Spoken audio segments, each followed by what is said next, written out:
Hello दोस्तों, स्वागत है आप सभी लोगों का राजस्थान एकेडमी पर।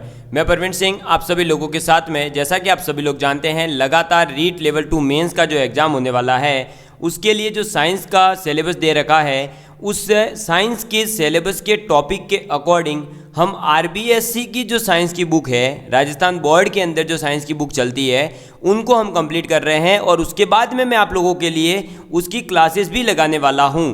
लेकिन हम पहले चाहते हैं कि हमारा बेसिक स्ट्रॉन्ग हो जाए, तो हम 6 to लेकर 10 तक की जो बुक है उसके अंदर जो जो टॉपिक आपके दे रखे हैं वही मैं पढ़ा रहा हूं।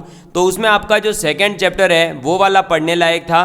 उसके बाद में मैंने आपको बढ़ा दिया 5th चैप्टर, जो कि आपका क्या था, 5th चैप्टर दोस्तों, तत्व, यौगिक और मिश्रण के बारे में। आज हम पढ़ने जा रहे हैं 7th चैप्टर, जो कि है कोशिका यानी सेल, और ये आपके सिलेबस में है। तो मैं सिलेबस के अकॉर्डिंग ही पढ़ा रहा हूँ, तो आप यहाँ से भी नोट्स बना सकते हैं। अदरवाइज बाद में जो एक पर्सनल साइंस की हमारे द्वारा क्लास ली जाएगी, वहाँ से आपके ये भी नोट्स कवर होंगे और अदर बुक्स के नोट्स भी उसमें कंप्लीट किए जाएंगे। ठीक है, चलिए आज बात करने वाले हैं कोशिका की। इस बुक में हम पढ़ने वाले हैं कोशिका क्या है, कोशिका की खोज किसने करी, कोशिका संगठन के आधार पर जीव कितने प्रकार के हैं, कोशिका का माप कैसा होता है, कोशिका की आकृति कैसी होती है, कोशिका के जो विभिन्न भाग हैं, और कोशिका के जो आगे जाकर के हम देखेंगे जीव के 2 प्रकार बताए जाते हैं, प्रोकैरियोट्स और यूकैरियोट्स, ये क्या होते हैं। तो सबसे पहले बात करते हैं कोशिका के बारे में। तो कोशिका और कोशिका की खोज, हम सभी ने दोस्तों मकान को बनते हुए देखा होगा, और इसे बनाने के लिए हम क्या करते हैं, बहुत सारी ईंटों की उपयोग लेते हैं, और उस ईंट के आपस में जुड़ने से धीरे धीरे फिर जो एक कमरा बनता है, एक कमरे से 2, 3, 4, फिर ऐसे करते करते पूरा हमारा मकान का निर्माण हो जाता है। ठीक उसी प्रकार से जीव जंतुओं के लिए जो ईंट का काम करता है वो कौन करता है, कोशिकाएं करती है। यानी अनेक प्रकार की कोशिकाएं मिल करके हमारे शरीर को बनाती है, हमारे शरीर का निर्माण करती है।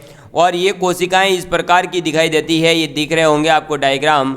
ये है कॉर्क की जो पतली परत में हम अगर छेद कर देते हैं तो इस टाइप की दिखेगी, और इसी टाइप की हमारे शरीर में कोशिकाएं होती है। अगर आप इसको देखना चाहते हैं रियल लाइफ में, तो जो प्याज होता है, उस प्याज के ऊपर जो एक वाइट कलर की पतली पतली एकदम परत जमी होती है, उस परत को दूर लीजिए और उस परत को फिर माइक्रोस्कोप की सहायता से, सूक्ष्मदर्शी की सहायता से आप देखोगे तो आपको वो दिखाई देगा कि एक जाली जैसा बना हुआ है।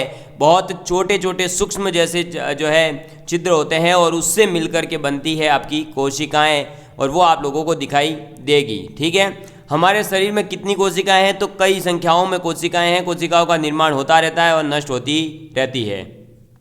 रॉबर्ट हुक ने 1665 में सर्वप्रथम कोशिका की खोज की। ये बात याद रखनी है कि कोशिका की खोज किसके द्वारा की गई, रॉबर्ट हुक के द्वारा की गई। कब की गई, 1665 के अंदर। और इन्होंने इनके खुद के द्वारा जो निर्मित सूक्ष्मदर्शी था, उसके नीचे कॉर्क की पतली परत को रख करके, कॉर्क की पतली परत में मधुमक्खी के छत्ते के समान जो है कोष्ठ दिखाई दिए। इन्हीं कोष्ठों को रॉबर्ट हुक ने कोशिका नाम दिया था। ठीक है, तो कोशिका की खोज किसने करी है, रॉबर्ट हुक ने कोशिका की खोज करी है। इन्होंने जो खोज करी थी वो करी थी कॉर्क की पतली परत के अंदर स्वयं के द्वारा निर्मित सूक्ष्मदर्शी से देख करके, और 1665 में ये खोज की गई थी। ठीक है, चलिए फिर बात करते हैं कोशिका संगठन के आधार पर जीव जो है वो कितने प्रकार के होते हैं। तो जो भी ये कोशिकाएं पाई जा रही है, तो किसी में कोशिकाएं कम होगी, किसी में ज़्यादा होगी। उसके आधार पर, कोशिकाओं के जो आधार पर हम जीव को क्या कर रहे हैं, 2 भागों में बांट रहे हैं। तो देखिए, मनुष्य तथा दूसरे बड़े जीव जंतुओं का शरीर कई खरब कोशिकाओं से मिलकर बना है। अभी आगे आया था ना कि कितनी कोशिकाएं हो सकती है, अनुमान लगाइए। तो देख लो, खरब कोशिकाएं मिलकर बनता है हमारा शरीर। वह जीव जिसका शरीर 1 से अधिक कोशिकाओं से मिलकर बना होता है, वे बहुकोशिकीय जीव कहलाते हैं। यानी 1 से अधिक कोशिकाएं अगर मिल करके आपके शरीर का निर्माण करती है, तो उस जीव को तो आप क्या नाम दे दोगे, बहुकोशिकीय, यानी बहुत कोशिकाओं वाला जीव। समझ में आ गई बात। बहुत कोशिकाओं वाला जीव कैसे, इसके जो एग्जाम्पल है वो आप दे सकते हो। ठीक है, फिर हमारे कुछ जीव जैसे कि हमारे होता है अमीबा है, पैरामीशियम है, ये सभी शरीर का एक कोशिकाओं से ही बना है। इनका शरीर सबका किससे बना है? एक कोशिकाओं से। लेकिन मनुष्य है, बड़े जीव हैं, उनका शरीर बहुत सारी कोशिकाओं से मिलकर बना होता है, उन्हें बहुकोशिकीय कहेंगे। और एक कोशिका वाले एग्जाम्पल जैसे अमीबा है, पैरामीशियम है। अमीबा का शेप कुछ इस प्रकार से होता है, फिर पैरामीशियम का शेप जो है वो इस प्रकार से आप याद रखने के लिए कह सकते हो कि जूती टाइप का होता है, इस प्रकार से यूं। ठीक है, थोड़ा सा अभी आगे दिखेगा और अच्छे से। तो ये अपना अमीबा है, ये अपना पैरामीशियम है, इस प्रकार का दिखाई देता है। और इनका शरीर एक कोशिकाओं से ही बना होता है, इसलिए इन्हें एक कोशिकीय जीव कहते हैं। एक कोशिकीय जीव जो हैं वो बहुकोशिकीय जीव के समान ही श्वसन करते हैं, पाचन करते हैं, वृद्धि होती है, जनन जैसी सभी क्रियाएं एक समान ही होती है।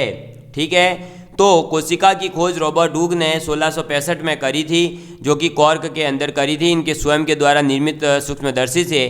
फिर कोशिकाओं के संगठन के आधार पर जीवों को हमने दो भागों में बांटा, बहुकोशिकीय जीव और एक कोशिकीय जीव। बहुकोशिकीय जीव वे होते हैं जिनके अंदर कई सारी कोशिकाएं या एक से अधिक कोशिकाएं मिल करके शरीर का निर्माण करती है, तो बहुकोशिकीय जीव। और अगर शरीर में एक ही प्रकार की कोशिका है या एक ही कोशिकाओं से बना हुआ शरीर है, या जैसे एग्जाम्पल में अमीबा और पैरामीशियम है, तो वो एक कोशिकीय जीव कहलाते हैं। फिर इस प्रत्येक कोशिका के अंदर एक केंद्रक होता है, यानी सेंट्रल भाग होता है। ठीक है, तो प्रत्येक कोशिका में क्या होता है? केंद्रक होता है। कोशिका में स्थित जो ये केंद्रक है, इसके चारों ओर पाई जाने वाली झिल्ली की अनुपस्थिति और उपस्थिति के आधार पर जीवों को दो भागों में बांटा गया है, प्रोकैरियोट्स और यूकैरियोट्स। समझ में आ गई बात? तो प्रत्येक कोशिका में केंद्रक तो होगा ही, लेकिन इस केंद्रक के चारों ओर झिल्ली है या नहीं है, उसके आधार पर जीव के दो भाग होते हैं, प्रोकैरियोट्स और यूकैरियोट्स। अगर आपके झिल्ली नहीं है केंद्रक के चारों ओर, तो आप उसे कहोगे प्रोकैरियोट्स, और अगर झिल्ली है तो आप उसे कहोगे यूकैरियोट्स। समझ में आ गई बात? ठीक है, चलिए। अब कोशिका का माप कैसा है, यानी कोशिकाएं आकार में जो है इनका कितना बड़ा हो सकता है, कितना छोटी हो सकती है। तो कोशिका का आकार 1 मीटर से लेकर 10 लाखवें भाग यानी माइक्रोमीटर के बराबर सूक्ष्म भी हो सकता है। 1 मीटर लंबा भी हो सकता है और छोटे से छोटा जो है माइक्रोमीटर तक जा सकता है, इतना छोटा भी हो सकता है। ठीक है, अथवा ये कुछ सेंटीमीटर लंबा भी हो सकता है।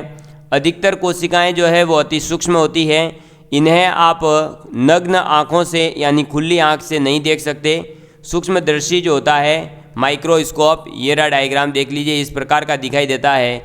और अगर आपने 11-12 में लैब में देखा हो तो ये दिखा भी होगा आपको, और इसकी ही सहायता से हम कोशिकाओं को देख सकते हैं।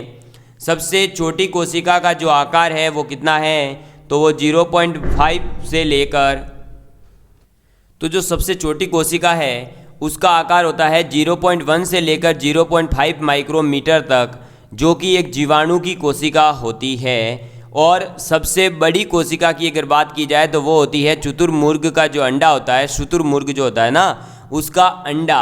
और उस अंडे का आकार कितना होता है दोस्तों? उस अंडे के आकार, जो कोशिका होती है उसका आकार होता है 170 से लेकर 130 मिलीमीटर तक। तो सबसे बड़ी कोशिका भी मिलीमीटर में है और सबसे छोटी माइक्रोमीटर में। तो आप ये कह सकते हैं, यहाँ पर जो क्वेश्चन बन सकता है वो ये बन सकता है कि सबसे छोटी कोशिका किसकी है, तो जीवाणु की है, और कितनी है इसका आकार, तो 0.1 से लेकर 0.5 माइक्रोमीटर तक है। और अगर आपसे पूछा जाए सबसे बड़ी कोशिका किसकी है, तो शुतुरमुर्ग की है, और जिसका आकार कितना है 170 × 130 मिलीमीटर। ठीक है, अब बात करते हैं कोशिका की आकृति की, यानी उसका शेप कैसा होगा। तो कुछ कोशिकाओं की आकृति तो निश्चित नहीं होती है, वे अपना आकार बदलती रहती है। ठीक है, कुछ कोशिकाएं हैं जिनका आकार निश्चित नहीं होता है, वो अपना आकार बदलती रहेगी। जैसे उसके एग्जाम्पल में देखें तो आपके अमीबा आ जाएगा, आपका जो है माइकोप्लाज्मा आ जाएगा। ठीक है, क्या अमीबा है, माइकोप्लाज्मा है, ये आपके कोशिकाओं की आकृति है वो बदलती रहती है। जैसे ये अमीबा है तो ये देख लीजिए। अब मैं अगर हकीकत बताऊं तो मैं अमीबा को ऐसे याद रखता हूं कि जो आपका मुंह में आपको जो है वोमिट हो जाती है ना, मतलब उल्टी जब हो जाती है, तो आप उसका आकार कैसा होगा, कोई पता है क्या? कैसा भी हो सकता है। तो इस प्रकार से ये कैसा भी बना सकते हो। अमीबा वो जो आपकी है वोमिट है उस टाइप का दिखाई देता है। आप ऐसे इसको याद रख सकते हो, ठीक है। और इसका आकार कोई फिक्स नहीं होता है, आप कैसा भी इसका आकार बना सकते हैं। फिर बात करते हैं तो देखिए हमारे शरीर के अंदर जो कुछ कोशिकाएं होती है, जैसे लाल रक्त कणिकाएं हैं, तो उनका आकार गोल और चपटा होता है। ये जो डायग्राम में दिखाया गया है इस प्रकार का। लाल रक्त जो कणिकाएं हैं हमारे शरीर के अंदर, यानी जिसे हम आरबीसी कहते हैं, रेड ब्लड कॉर्पोरेट्स, या उन्हें जो है अपन सेल कहते हैं, रेड ब्लड सेल्स। तो जो लाल रक्त कणिकाएं हैं वो कैसी होती है, तो गोल और चपटी होती है, और हमें डायग्राम में दिखाया गया है। और जो मैंने अभी पीछे एक नाम लिया था अमीबा के साथ में, पैरामीशियम, तो वो ये रहा, देख लीजिए पैरामीशियम। और ये पूरा का पूरा पैरामीशियम जो है वो जूती जैसा ही दिखाई देता है, जो गर्ल्स भी पहनती है आजकल, और पहले जो बूढ़े लोग पहनते थे ना जूतियाँ, वो उसी टाइप की दिखाई देती है, जिन्हें हम मोजड़ी कहते हैं मारवाड़ी में, ठीक। और कुछ हमारे शरीर में कोशिकाएं होती है, वो होती है लंबी और तरकु रूप की भी होती है, जिनके सिरों पर जो है वो नुकीली होती है। जैसे जो पेशी कोशिकाएं होती है ना, पेशी केशिका तंत्र जिसे हम कहते हैं, इस प्रकार का जो दिखाई देता है हमारे शरीर में, ये इस प्रकार से पतला पतला होता है, फिर इधर ये पेट टाइप का ऐसे फैल जाए, तो वो पेशी कोशिकाएं जो होती है वो कैसी होती है, लंबी और तर्करूपी होती है। और अगर हम बात करें लाल रक्त कणिकाओं की, तो वो गोल और चपटी होती है। इस प्रकार से ही अलग अलग रूप आपके देखने को मिलेंगे। ये रहा देखो, तर्करूप पेशी कोशिकाएं। और कुछ जो होती है वो बहुत लंबी और साकित होती है, जो कि ये रही तंत्रिका कोशिका, ये देख लीजिए पतली पतली है, फिर ये आगे जाकर ऐसे पेट टाइप में। और ये मुझे आज भी याद है, जब मैंने क्लास 10th का पेपर दिया था बोर्ड का आरबीएससी से, तब ये क्वेश्चन आया था मेरे, ठीक है। तो लंबी साकित और तंत्रिका कोशिकाएं कैसी होती है, तो इस प्रकार की हो जाएगी, जिसके अंदर क्या होगा, उनका आकार लंबा भी होगा, और थोड़ी सी जो है वो क्या होगी, आपके आगे जाकर के साकित हो जाएगी, उसके अंदर शाखाएं अलग अलग बन जाएगी।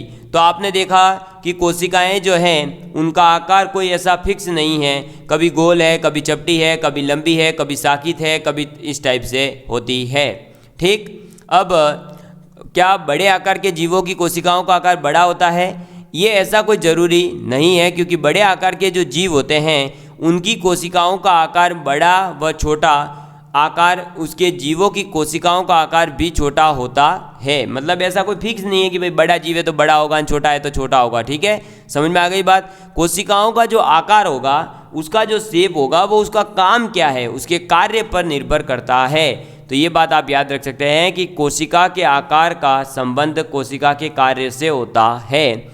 जैसे उदाहरण के लिए अगर हमें ये बात समझनी हो कि कैसे उसके कार्य से संबंधित है, तो उसके कार्य से संबंधित देखें तो कोशिकाओं को जो ये तो तंत्रिका कोशिका होती है, उसका काम क्या होता है, संदेशों को एक स्थान से दूसरे स्थान तक पहुंचाना। इसलिए ये क्या होती है, थोड़ी सी लंबी होती है और आगे जाकर के साकित हो जाती है, ठीक है। समझ में आ गई बात। मनुष्य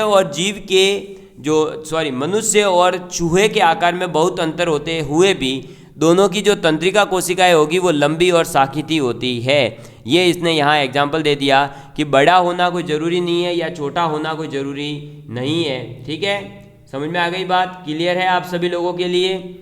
चलिए तो अब बात करते हैं अपन आगे, तो उत्तक अंग और तंत्र के बारे में। किसके बारे में? उत्तक अंग और तंत्र के बारे में। मैं आप लोगों को बता दूं दोस्तों, जो कोशिकाएं होती है उन कोशिकाओं से ही वो आगे जाकर के क्या बनती है, कोशिकाओं से बनता है उत्तक, और फिर कई सारे उत्तक मिल करके क्या बना देते हैं, तो कई सारे उत्तक मिल करके अंग बनता है, और अंग से बनते हैं तंत्र, और तंत्र से बन जाता है हमारा शरीर। समझ में आ गई बात, क्लियर है आप लोगों के लिए। तो ये बात आपको एक तो याद रखनी है, जो हमारा ये रहा ऑर्डर।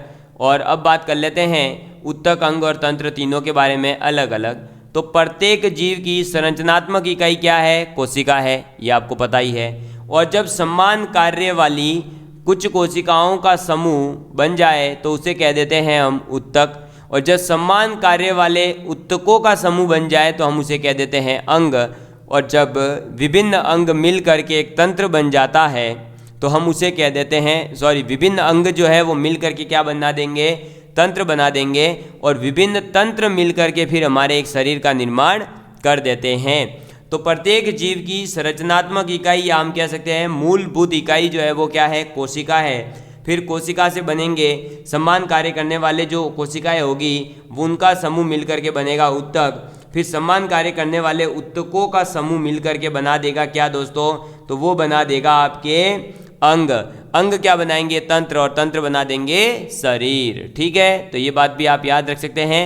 ये गतिविधियाँ आपने कुछ काम की है नहीं। अब बात कर लेते हैं कोशिकाओं के जो विभिन्न भाग होते हैं उनके बारे में। तो आपके 6th क्लास की बुक में कोशिकाओं के विभिन्न भागों में केवल 3 मुख्य भाग दिए गए हैं, और वो 3 मुख्य भाग कौन कौन से हैं, तो कोशिका झिल्ली, कोशिका द्रव्य और केंद्रक। ठीक है, कोशिका झिल्ली, कोशिका द्रव्य और केंद्रक, इसके बारे में हमें बात करनी है। समझ में आ गई बात, क्लियर है आप लोगों के लिए। चलिए तो अब बात करते हैं इसके बारे में कि ये जो है कोशिका झिल्ली क्या है, कोशिका द्रव्य क्या है, आपके कोश केंद्रक क्या होता है, इसके बारे में। तो सबसे पहले बात करते हैं कोशिका झिल्ली के बारे में कि ये कोशिका झिल्ली क्या है। तो कोशिका झिल्ली की अगर बात की जाए तो यह कोशिका का बाहरी आवरण है। ठीक है, क्या होता है, ये कोशिका का बाहरी आवरण है, यानी कि ये कोशिका के बाहर की तरफ फैला हुआ एक आवरण है। जिस प्रकार से हमारे पृथ्वी का क्या है दोस्तों, अरे भाई जैसे वातावरण है ना, वायुमंडल जो हमारे चारों ओर फैला हुआ है, उसी प्रकार से कोशिकाओं के चारों ओर फैले हुए वातावरण या आवरण को हम क्या कहेंगे, कोशिका झिल्ली कहेंगे। इसे हम प्लाज्मा झिल्ली भी कहते हैं। यह सरंध्र यानी कि छिद्र युक्त होती है, इसके अंदर छोटे छोटे छोटे छोटे इस प्रकार से छिद्र भी होते हैं। ठीक है, वसा और प्रोटीन की बनी हुई होती है कोशिका झिल्ली। कोशिका झिल्ली कुछ चयनित पदार्थों को ही कोशिका में प्रवेश करने देती है। तो आपसे अगर पूछ लिया जाए कोशिका झिल्ली का काम क्या है, तो इसका काम होता है कुछ चयनित पदार्थ को ही कोशिकाओं के अंदर प्रवेश करने देना, और जो अनुपयोगी पदार्थ है, जो उपयोग के नहीं है, जो काम के पदार्थ नहीं है, उनको बाहर निकालना। तो एक तरह से कोशिका की ये बॉडीगार्ड है। ये क्या करेगी कि जो लोग पास वास लेकर आए हैं उनको तो प्रोग्राम में जाने देगी, बाकी सबको बाहर निकालेगी। यह झिल्ली जंतु और पादप कोशिकाओं में एक जैसी ही होती है। पादप कोशिका में इस झिल्ली के बाहर सेल्यूलोज पदार्थ का एक अतिरिक्त मोटा आवरण होता है। ठीक है, जो पादप कोशिकाएं होती है वो इस झिल्ली के बाहर सेल्यूलोज पदार्थ का एक अतिरिक्त मोटा आवरण और होता है, और उस मोटे आवरण को कहा जाता है कोशिका भित्ति। किसमें, पादप कोशिकाओं में। ये बात आपको याद रखनी है। और कोशिका भित्ति के कारण ही पादप कोशिकाओं की जो आकृति है वो कैसी होती है, निश्चित होती है। ठीक है, ये बात भी आप लोगों को याद रखनी है। क्लियर है, समझ में आ गई बात। तो आप क्या क्या याद रखेंगे, तो आपको याद रखना है कि जो हमारी कोशिका झिल्ली है वो क्या है, कोशिका का बाहरी आवरण है, और यह प्लाज्मा झिल्ली भी कहते हैं इसको। ये छिद्र युक्त होती है, यह वसा और प्रोटीन की बनी होती है। कोशिका झिल्ली कुछ चयनित पदार्थों को ही कोशिका में प्रवेश करने देती है, तथा उपयोगी पदार्थों को जो है, अनुपयोगी जो पदार्थ है उनको बाहर निकाल देगी, उपयोगी को अंदर प्रवेश करने देगी। ये झिल्ली पादप और जंतु में दोनों में ही एक समान होती है, एक जैसी होती है। पादप कोशिका में इस झिल्ली के बाहर भी एक और सेल्यूलोज की बनी हुई एक मोटी आवरण और होता है, जिसे हम कहते हैं कोशिका भित्ति। ये बात याद रखना। और उस कोशिका जो भित्ति होती है उसी के कारण पादप की कोशिकाओं की आकृति जो है वो निश्चित होती है। बात करते हैं कोशिका द्रव्य के बारे में। तो कोशिका द्रव्य, तो कोशिका झिल्ली और केंद्रक जो होता है उसके मध्य स्थित जो द्रव्य है, कोशिका झिल्ली और केंद्रक, झिल्ली और केंद्रक के मध्य में स्थित जो द्रव्य है उस द्रव्य को कहा जाता है कोशिका द्रव्य। और यह जेली जैसा एक पदार्थ होता है। इसमें माइटोकॉन्ड्रिया होता है, रिक्तिकाएँ होती है, गोल्जिकाएँ होता है, अंतःस्रावी जालिकाएँ होती है, हरित लवक आदि संरचनाएं पाई जाती है। कोशिका द्रव्य में पाई जाने वाली इन संरचनाओं को हम कोशिकांग कहेंगे। तो अगर आपसे पूछ लिया जाए कि कोशिकांग क्या होते हैं, तो कोशिका द्रव्य में पाई जाने वाली जो विभिन्न प्रकार की संरचनाएं हैं उन्हें कहा जाता है, क्या कहा जाता है, उन्हें कोशिकांग कहते हैं। और कौन कौन सी होती है, तो माइटोकॉन्ड्रिया है, रिक्तिकाएँ हैं, गोल्जिकाएँ हैं, अंतःप्रद्रवी जालिकाएँ हैं, हरित लवक है, ये सभी। ठीक है, चलिए बात करते हैं हम नेक्स्ट केंद्रक की। तो यह सामान्यतः गोलाकार होता है। जंतु कोशिका में केंद्रक लगभग मध्य में पाया जाता है। ठीक है, ये गोलाकार होता है और केंद्रक के लगभग जो है मध्य में ही पाया जाएगा जंतु कोशिकाओं के लिए तो। लेकिन पादप कोशिकाओं में बड़ी रिक्तिकाओं के कारण यह मध्य में नहीं रहता है और किसी एक साइड में रहता है, बेचारा साइड में पड़ा रहता है। यह दोहरी इकाई झिल्ली द्वारा घिरा रहता है। इस झिल्ली में पदार्थों के आने जाने के सूक्ष्म छिद्र होते हैं। केंद्रक में एक छोटी सघन संरचना होती है जिसे हम केंद्रिका भी कहते हैं या न्यूक्लियोलस कहते हैं। ठीक है, तो केंद्रक जो होता है उसके अंदर एक छोटी सघन संरचना भी होती है और उच्च जो छोटी सी एक आपकी सघन संरचना होती है उस संरचना को हम क्या कह देते हैं, केंद्रिका या न्यूक्लियोलस कहते हैं।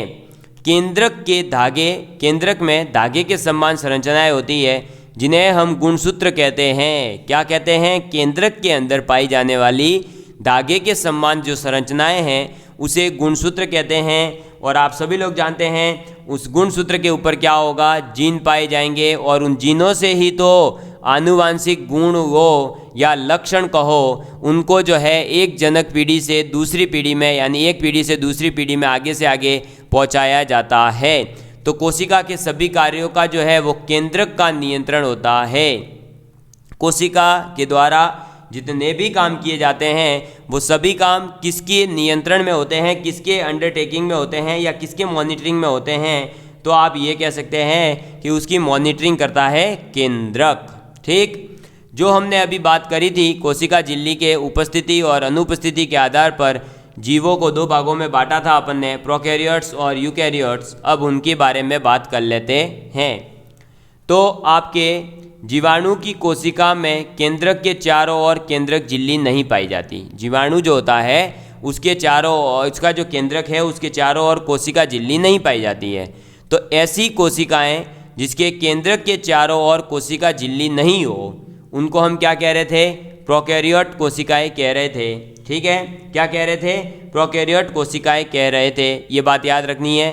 और जिन कोशिकाओं के चारों ओर जो केंद्रक है उसके चारों ओर कोशिका झिल्ली पाई जा रही हो उसे हम क्या कह देते थे, यूकैरियोट्स कोशिकाएं कह रहे हैं। समझ में आ गई बात? तो ये बात आप लोगों को याद रखनी है। क्लियर है आप लोगों के लिए? तो यूकैरियोट्स क्या होंगे, जिसमें केंद्रक के चारों ओर केंद्रक झिल्ली होगी, जबकि प्रोकैरियोट्स क्या होंगे, जिसमें केंद्रक झिल्ली नहीं होती है। ठीक, अब बात करते हैं कोशिकांगों की। तो कोशिका द्रव्य में पाई जाने वाली विभिन्न प्रकार की संरचनाएं जैसे माइटोकॉन्ड्रिया, गोल्जिकाएँ, आपका लाइसोसोम, अंतःप्रद्रवी जालिकाएँ, रिक्तिका, आपके केंद्रक, ये सभी गुणसूत्र, ये सभी जो है क्या कहलाएंगे, कोशिकांग कहलाते हैं। तो हम पहले कुछ इम्पोर्टेंट कोशिकांगों की बात कर रहे हैं। जैसे कि सबसे पहला आ जाता है लाइसोसोम। कौन सा आ जाता है, लाइसोसोम। तो ये जो लाइसोसोम है ये बहुत शक्तिशाली पाचक एंजाइम होता है, ये बात याद रखनी है। दूसरा, यह कोशिका क्षतिग्रस्त या मृत हो जाती है तो लाइसोसोम फट जाते हैं। यानी कि कोशिका जो है वो अगर क्षतिग्रस्त हो गई है या मृत हो जाती है तो आप लाइसोसोम जो होते हैं वो फट जाते हैं, आपके जो लाइसोसोम्स है वो फट जाते हैं। और पाचक एंजाइम है तो ऑब्वियस सी बात है वो क्या करेगी, अपनी ही कोशिका को पचा देती है। इसी वजह से, इसीलिए इसे कोशिका की आत्मघाती थैली कहा जाता है। तो कोशिका की आत्मघाती थैली किसे कहा जाता है, लाइसोसोम को कहा जाता है। और जो लाइसोसोम है वो एक पाचक एंजाइम होता है, इसलिए ये क्या करता है कि अगर कोई कोशिका क्षतिग्रस्त या मृत हो जाती है तो ये लाइसोसोम खुद फट जाता है और फिर वो उस मृत कोशिका को या जो है आपके जो भी कोशिकाएं उन्हें पचा देता है। इसीलिए जब खुद की ही चीज़ खुद खा रहा हो तो हम उसे क्या कहते हैं, आत्मघाती थैली कहेंगे। भाई आत्मघाती हमला का मतलब देखो, आप कहते हैं ना आत्महत्या, उसका मतलब क्या होता है, खुद सुसाइड करना, कोई दूसरा नहीं करवाता। वैसे ही अगर खुद ही जो है कोशिकाओं को खा रही है, इसका मतलब वो आत्मघाती थैली हुई, वो कोशिकाओं के लिए खराब हुई ना, आत्मघात हुआ उसके साथ, तो विश्वासघात कह सकते हैं। गोल्जिकाएँ, तो ये झिल्ली युक्त पट्टिकाएं होती है जो एक के ऊपर एक व्यवस्थित रहती है। ठीक, इसका विवरण सबसे पहले कैमिलो गोल्जी नामक वैज्ञानिक ने दिया था, इसी वजह से इसका नाम रख दिया गया गोल्जिकाएं। और अंतःप्रद्रवी जालिका में संश्लेषित पदार्थ गोल्जी उपकरण में बंद किए जाते हैं तथा उन्हें कोशिका के अंदर और बाहर विभिन्न क्षेत्रों में भेज दिए जाते हैं। तो गोल्जिकाएं जो है वो झिल्ली युक्त पट्टिकाएं होती है, एक के ऊपर एक ही व्यवस्थित होती है। इनके बारे में सबसे पहले कैमिलो गोल्जी ने बताया था। और अंतःप्रद्रवी जालिका में संश्लेषित पदार्थ गोल्जी उपकरण में बंद किए जाते हैं। ठीक है, ये बात आपको याद रखनी है। और ये हमारा जंतु कोशिका का डायग्राम है, जिसके अंदर देखो आपको पता ही है पूरा जो अंदर द्रव भरा रहता है उसे कोशिका द्रव्य कहते हैं। फिर इसके अंदर गुणसूत्र होते हैं, कोशिका झिल्ली होती है, केंद्रक होता है, केंद्रिका होती है, रिक्तिका होती है, माइटोकॉन्ड्रिया होता है, केंद्रक द्रव्य होता है, अंतःप्रद्रवी जालिका होती है, लाइसोसोम है और गोल्जिकाएं है। ठीक, बात करते हैं नेक्स्ट हमारे माइटोकॉन्ड्रिया की। तो यह दोहरी इकाई झिल्ली से ढकी हुई आकृति होती है। इसकी भीतरी भित्ति जो है बहुत वलित होती है। इसके वलितों को क्रिस्टी कहते हैं। क्या कहते हैं? क्रिस्टी कहते हैं। इस माइटोकॉन्ड्रिया के अंदर पाए जाने वाले जो वलय हैं उसको वलितों को क्या कहेंगे? हम क्रिस्टी कहेंगे। ठीक है, ये बात याद रखना, पूछा जाता है। ये इस प्रकार से होते हैं, क्रिस्टी जो है ये इस प्रकार के दिखाई देते हैं, ऐसे ऐसे होता है ये शेप को। माइटोकॉन्ड्रिया में जैविक ऊर्जा एटीपी का निर्माण होता है। ठीक है, किसका? एडिनो ट्राइफॉस्फेट का निर्माण होता है, एडिनोसिन ट्राइफॉस्फेट का निर्माण होता है। इसी वजह से माइटोकॉन्ड्रिया को क्या कहते हैं? कोशिका का शक्ति ग्रह कहते हैं, पावर हाउस कहते हैं। यानी कि आपके पावर हाउस ऑफ सेल किसे कहा जाएगा? माइटोकॉन्ड्रिया को। फिर बात आ जाती है अंतःप्रद्रवी जालिका की। तो ये कोशिका द्रव्य में नलिकाओं के जाल के रूप में दिखाई देने वाली संरचनाएं होती है। और सीधी सी बात है, अंतःप्रद्रवी जालिका यानी जालिकाएं, जालियां होगी इसके अंदर। ठीक है, ये दो प्रकार की होती है, खुरदरी अंतःप्रद्रवी और चिकनी अंतःप्रद्रवी जालिका। अब जो ये खुरदरी अंतःप्रद्रवी जालिका होती है, ये देखो भाई ये जालिकाएं हैं, इसके ऊपर अगर कुछ भी नहीं है तो चिकनी है, ऑब्वियस सी बात है, तो आप कहोगे चिकनी अंतःप्रद्रवी जालिका। अगर इसके ऊपर कुछ ऐसे ऐसे फैला हुआ है तो वो खुरदरी हो जाएगी, तो आप क्या कहोगे? खुरदरी अंतःप्रद्रवी जालिका। तो जो खुरदरी अंतःप्रद्रवी जालिकाएं हैं उनके ऊपर राइबोसोम पाए जाते हैं। और वो राइबोसोम करते क्या हैं? तो प्रोटीन संश्लेषण का कार्य करते हैं। और राइबोसोम और प्रोटीन संश्लेषण का क्या संबंध है, इसको पूरा अगर आपको जानना है तो आप लोग जो है हमारे यूट्यूब चैनल पर जो LDC की क्लासेस चल रही है उसके अंदर मैंने प्रोटीन संश्लेषण का केंद्रीय सिद्धांत पढ़ाया है, वो आप पूरा समझ सकते हो। ठीक, फिर नेक्स्ट आ जाता है आपके प्लेस्टिड के बारे में। तो ये पादप कोशिका के कोशिका द्रव्य में केवल पाया जाता है प्लेस्टिड।